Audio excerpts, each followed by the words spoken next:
what the mission of Neolife is, and that is we want to make the world a healthier and a happier place. So we want to thank Betty very much. That is really a wonderful session.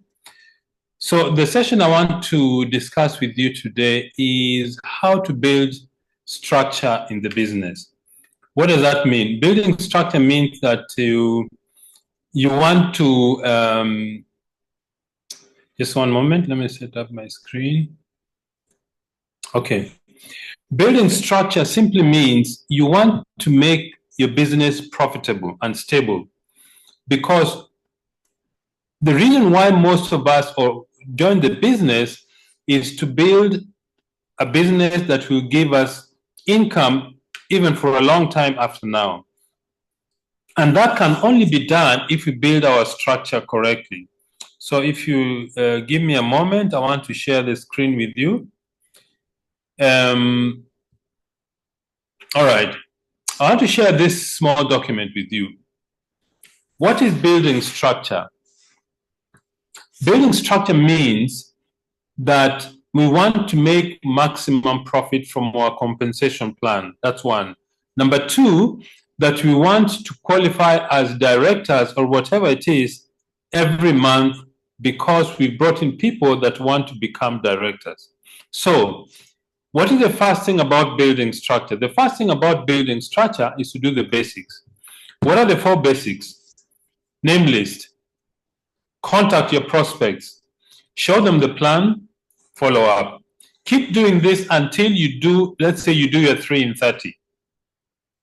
3 in 30, for those who are new, means that you sponsor 3 people in 30 days. That means you sponsor 3 people every month. That is a key to our business.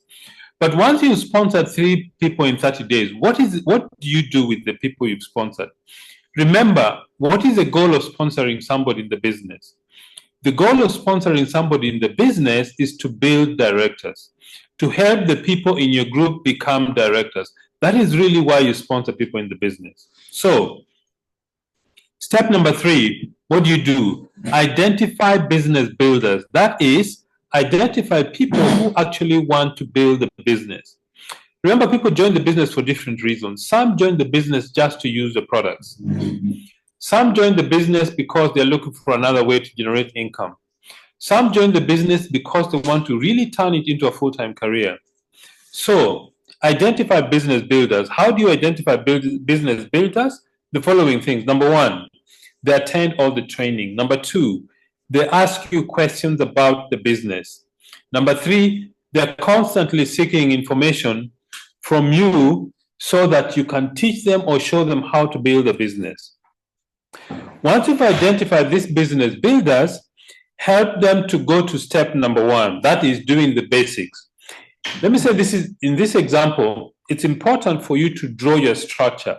Take a piece of paper, A2 or A3 paper, then draw yourself at the top of the paper, and then when you sponsor somebody, draw them on your piece of paper in this way. How do you build depth in the business? 2 things about building structure. 1 is building width. It simply means you sponsor people directly under you. That is what building width is.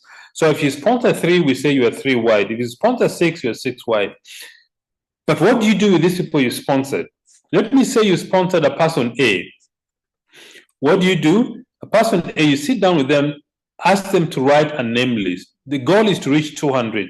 Initially, it should be 30, 40 names. And then you help them to contact their prospects and show the plan to their prospects until they sponsor somebody else. You haven't sponsored a person until they have sponsored somebody. Let me say A sponsors B. B joins the business. So you tell A, okay, we have helped B join the business. Let me work with B to show them what I've just shown you, so that it releases A also to sponsor his own distributors. The goal is to keep doing this until you're 6 or 7 levels deep in each of these legs. By the time you're 6 or 7 levels deep, that leg should have 10, 15, 20, or 30 people. And that's how you build directors in your business. And the more people you build as directors, the quicker your business grows and the more income you generate, because you're paid according to the volume of products that people in your team do. That is really where our income comes from. Our income doesn't come from recruiting or recruiting people. Our income comes from sponsoring people, teach them to use products, teach them to retail or share the products, and teach them also to build their own organizations. That's how you build structure in our business. It's simple, but it may appear as if it's complicated. Think about our business like a tree. The deeper the roots, the more stable the tree is. The wider the roots, the more stable also and profitable the tree is, and it produces good fruit. That is simply what building structure is. And it takes time. That is why our business really, really requires patience. If you think about our business like having children, when you give birth to a children, you're very excited. I know a lot of distributors, when you sponsor somebody, you're very excited about the business. But you have to be patient to teach them what you know. That's how you become successful. Patience is a very big part of our business. And let me just share the screen with you. I would like to show you a few things also about building structure. So we say that building structure, first thing is build width. That means go to 4 to 6 wide. Use a 3 in 30 because it's the company's dependable program. Then share the business with people, the basics, name list, invite, show the plan, follow up. And then build depth. Each leg, the goal is to go 14 levels, 12 to 14 levels deep. Initially, you're going to go 6 deep. And as you do this, you're going to identify people who want to build the business. It needs to look like this. An important thing is focus on what duplicates. That means make the business simple. Don't complicate this business. It's a very simple business. It's just talking to people. When you talk to them, some will say yes, some will say no, some will just want to use the products. When they do that, show them what you have done to sponsor them in the business. The other thing I want to share with you is, I know this is something that most people are afraid of. I was very afraid of hearing no in the business when we started. But this is something you have to go through.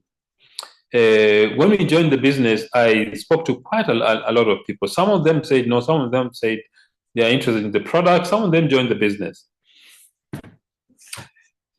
You will have people who tell you all sorts of things. This thing doesn't work, or I'm not interested in this, this is a pyramid scheme. All those things are going to happen to you. If they don't happen to you, you are not actually talking to you're not talking to enough people. If you talk to enough people, you will find people who discourage you. You will find people who tell you this thing doesn't work. You will find people who say this is the pyramid scheme. Don't worry, that is part of the business. People will join your business if they, 1, know you, 2, they like you, 3, they trust you. Those 3 things are very important in joining the business. So when you speak to a prospects, there are only 2 alternatives. They'll say yes or no. A lot of people want to sit on the fence. This is not an easy thing to deal with. But if somebody says yes or no, it's easy to make a decision on what to do. All right? A very important attitude I want to suggest to you in the business. No and yes are not opposites of the business. They're not opposites of each other on the path to success. Most people think that this is the way it is. You have no to the left and you have yes to the right of the prospect. But this is not actually the truth about our business. The important thing about our business is to realize that the path to success is first, you go through a no. In fact, you may go through several no's.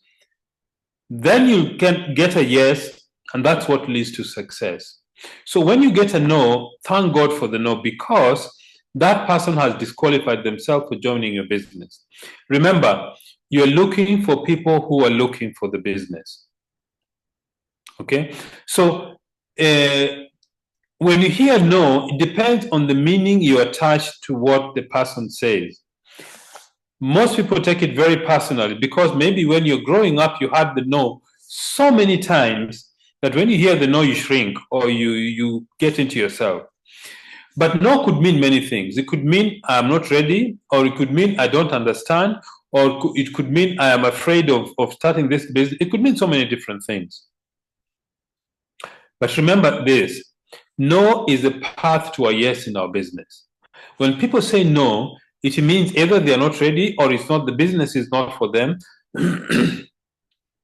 What I found very effective, when people tell me no and they try to justify their no, or they try to convince me that the business doesn't work, all the people I've said this to, I tell them, look, maybe this business is not for you. That always arrests people's attention. Okay? And the attitude it conveys is that you're not actually begging them to join the business. Betty and I are really grateful that you were introduced to Neolife. So our sponsor actually did us a great favor to sponsor us in the business to reach where we have reached today. So we are very thankful for being sponsored in the business. So no may be that they have not understood, no maybe it's the wrong time for them, or they haven't seen what the business is. So remember this, no is a path to yes, eventually to success. So the more no's you get, trust me, the more no's you get, the more successful you're going to become. I think the challenge is you get 2 or 3 no's, then you stop. Big mistake. Don't stop when you've got 3 or 4 no's. Keep going. That's why you need a very long name list. You see, if you have a name list of 10 and 9 people say no, you think the business doesn't work. If you have 100 names and 9 people say no, you still have 91 people to speak to. So write a long list. Then the next thing is dealing with challenges in our business. Everybody who is attending this session today, you're going to go through challenges, without doubt. So learn to embrace the challenges. Learn to accept that challenges are part of the business that will make you stronger. For example, discouragement from people around you. Fear of rejection. That is very, very common in our business. The negative environment, which you see, the negative environment, this you have control over. If you have people around you who are negative, either avoid them or don't find people who are positive, encourage you to go after your dreams. Another thing that is going to be a challenge for you is inconsistent action. This is a part-time business, not a sometime business. Okay? Don't work very hard for 1 week, then the rest of the month you don't do anything. Remember, our business builds on momentum. Do a little every day, even if it's talking to 1 person a day or 2 people a day.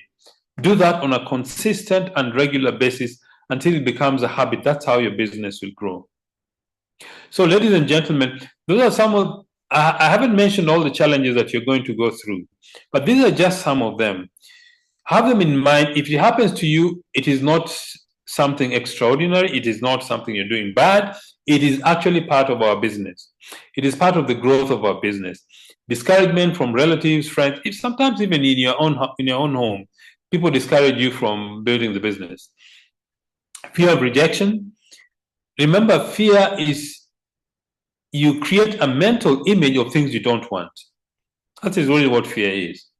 A negative environment, then inconsistent action.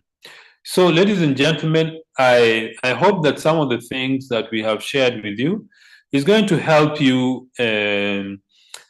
build your business and so that you can get to the next level. So thank you very much and good night and God bless.